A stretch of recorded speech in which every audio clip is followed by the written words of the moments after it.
Bob. I do not have a question about the topic of the inerrancy of the Bible. But anyways, I have a comment and a quick question. Earlier you talked about the light traveling and all that, and how you believe that that didn't mean that, like, anyways, you believe it would disprove creationism. But I just want to say, I don't believe, as a Christian, I don't believe that God created like an infinite world, in the sense that like the light would have already been set into motion, like it wouldn't have to take trillions of years to get here. But my question was, you made a decent argument about the eyeball, about how decreasing complexity of it, you can take the retina out of the eye or whatever. But I would like to hear an argument for the increasing complexity of the eyeball to what it is now. Because you kind of just talked about it being decreasing. Well, if you assume, start with a one-cell creature that has a spot on it that's photosensitive. If it needs light, like euglena, then it would be attracted to light. If light means predators, it might go away from the light. As you get more multi-celled and so forth,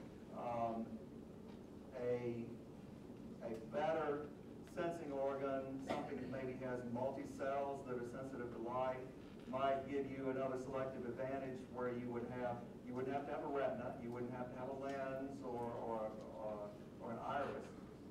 You would just have something that would be a little bit more sensitive to light.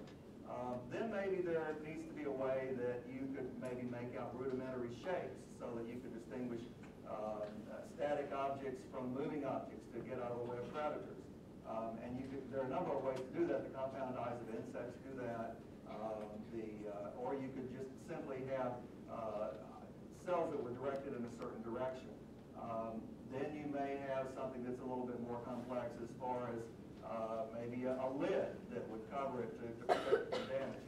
And at each step, you have to look at the selective advantage that it conveys to the animal.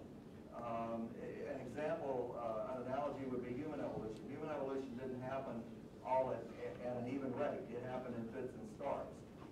As the environment changed, then people would change to adapt to the environment. And that's not just true with people, that's true with all sorts of animals. So every step of complexity would have to confer a survival advantage to the organism, or the organism wouldn't survive any better than any others to reproduce. Does that help? A little bit. You said human evolution. What's the difference between human evolution and other evolution? That's just the one that I'm most familiar with, since I happen to be human. Okay. Like different things evolve from different things. I'm sorry? I'm sorry. I just didn't ask him a question. I was just confused when you said human evolution, because I didn't realize. I thought evolution was just one thing, like one form of life. Well, I mean, evolution is an overall thing, but I was thinking specifically about the discoveries that have been made recently, Ramapithecus and so forth, about the way that human evolution works. It doesn't go smoothly. It goes in fits and starts according to the adaptation to the environment. Thanks. Next question. I got a question for you, Mr. Collins. Okay. We've been talking about a lot based on evidence tonight. And I had a teacher one time tell me that science isn't so much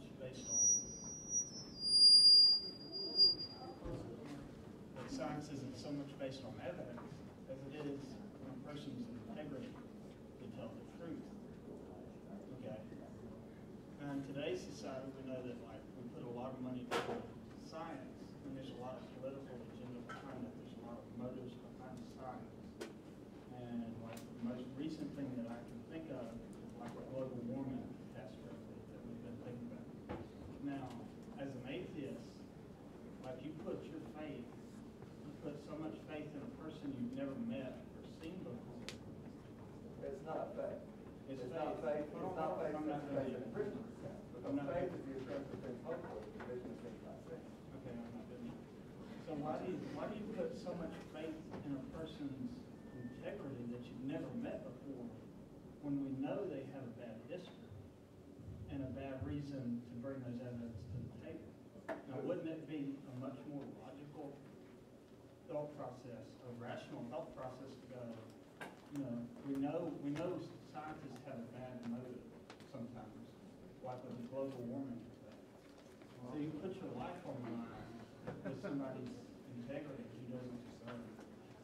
The scientific process has a great deal of checks and balances. Right, Let's like take, for global example, warming. my t-shirt. Penicillin without prayer works better than prayer without penicillin. Why do I trust penicillin? Because there's a great deal of scientific evidence that penicillin works when used properly for the infections that it's qualified to treat under the care of a physician who knows how to use it. You do a culture and sensitivity, or you do a strep agglutination test, or whatever.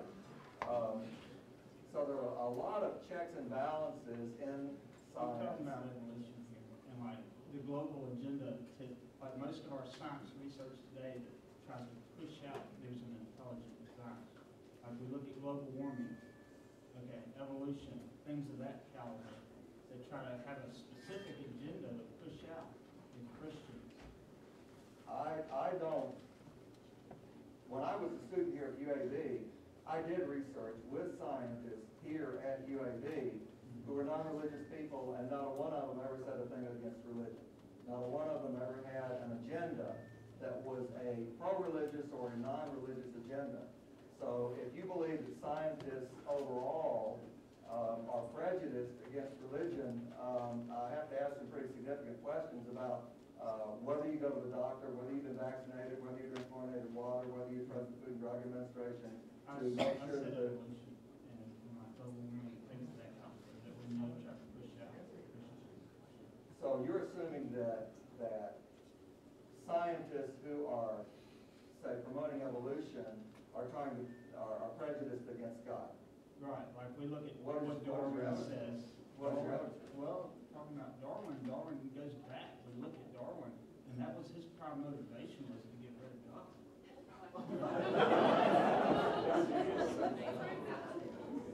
Okay, I'll be done. And so my question is, why do you put so much faith in somebody when they have bad motives in the beginning? The paleontologists that I know do not have bad motives. They're people of very high integrity. So even people who lecture on like global warming and things like that? Global warming is off topic. Right, but it pushes non-Christians and it pushes no God.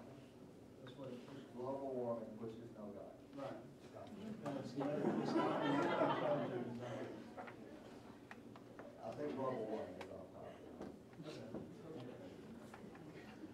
By the way, folks, we started about 20 minutes a little bit later, so we'll try to wrap up around, we're supposed to wrap up about 9, but we'll wrap up around 9:20. Okay. So if anyone comes in line now, you'll be able to ask a question, but we'll probably cut it off after that. Thank you. Next question, Yeah, I please. just wanted to say something. I'm sorry to cut you off, John. I just wanted to say this real quick, is that I do know that many of my atheist friends feel like religion is an incredible hindrance to scientific advancement, and that's one of the reasons the new atheists has such an evangelistic thrust behind their message, because they feel like religion is just really a tyranny of evil in the world, because it's hindering progress, it's propping up false superstitions, it's causing policies to be enforced upon people that shouldn't be. And I would say this, I'd like to challenge one of those claims if it does lend itself during the Q&A session, but also is that science and religion do not necessarily conflict. In fact, many of the scientists that attribute their faith in a God of order, a God of creation, to their scientific discoveries. Off the top of my head, I was thinking of Galileo, Pascal, and more recently, the former head of the Genome Project, the Human Genome Project. Do you know his name? I believe it's Francis.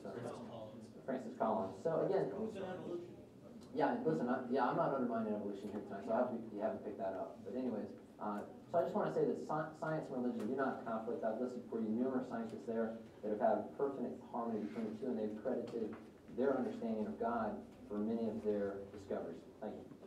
One more thing, both Drake and Bob will be sticking around afterwards for some informal questions after the people at line have already spoken. Go ahead, sir. Yeah, I have a quick question for the believers in God and Jesus. Is your name Drake? Yeah, absolutely.